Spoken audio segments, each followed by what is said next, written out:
Okay, well, I got a good sale on chicken. So as you can see, this is, compared to my hand here, this is a pretty good sized bowl. This has got 40 pounds, and I have another 40 pounds of chicken quarters that we got for 49 cents a pound. So we are going to can it.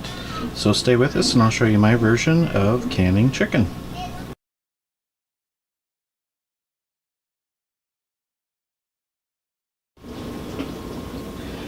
Okay, so first I took the chicken and I kind of rinsed it in that huge bowl.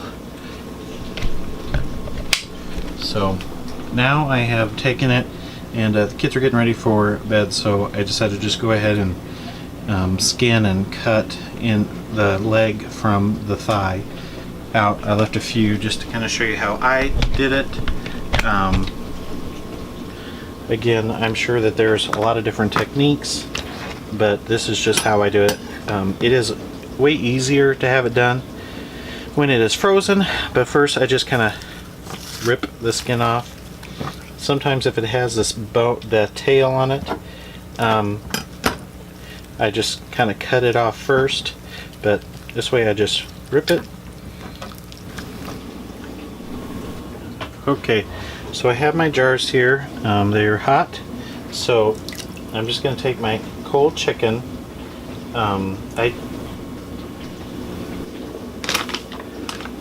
Okay, so we have our jars packed.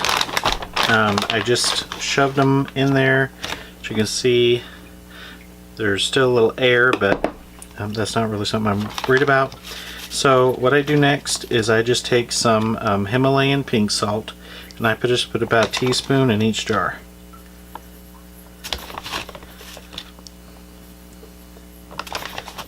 And I think this just gives it a little extra flavor, but it also helps make sure that it stays preserved.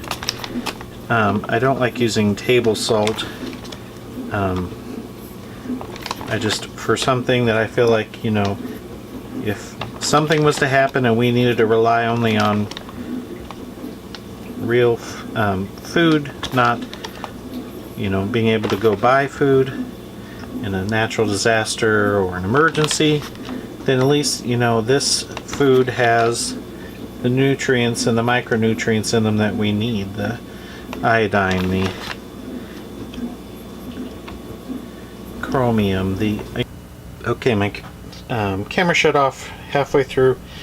What I was saying before, I was saying that I was gonna make sure that before you put on these seals, that you wipe the seal off really well to make sure there's no leftover salt or fat, because sometimes that fat can be clear and it just leaves it and makes sure that it breaks your seal. So you always want to take that a little extra time to make sure that you wipe it off.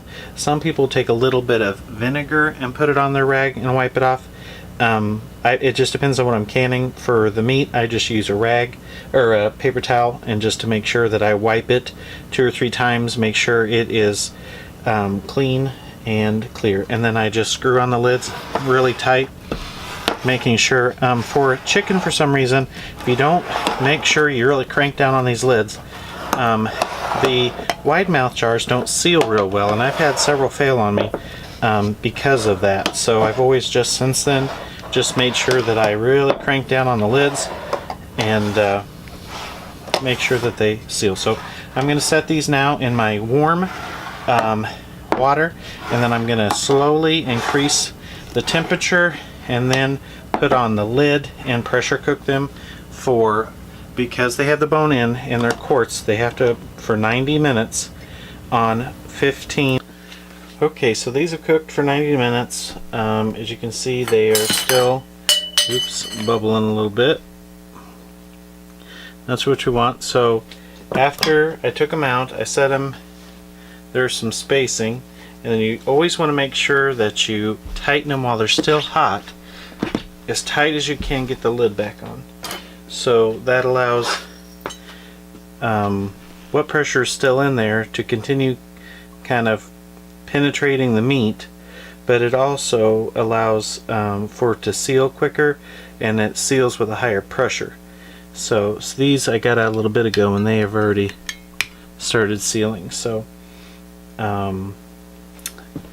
It's pretty easy to get them canned if you are comfortable using a pressure canner. These can now be, again, set on the shelf for use in the future. They can, when you do take them out, you can put them in soups and casseroles. You can just debone it and throw it in a skillet with vegetables, and you can have it as a stir fry, or you can have it as fajitas. So having chicken canned is a pretty versatile way of keeping chicken. So thanks for watching, and please like and subscribe, and I'll see you on the next video.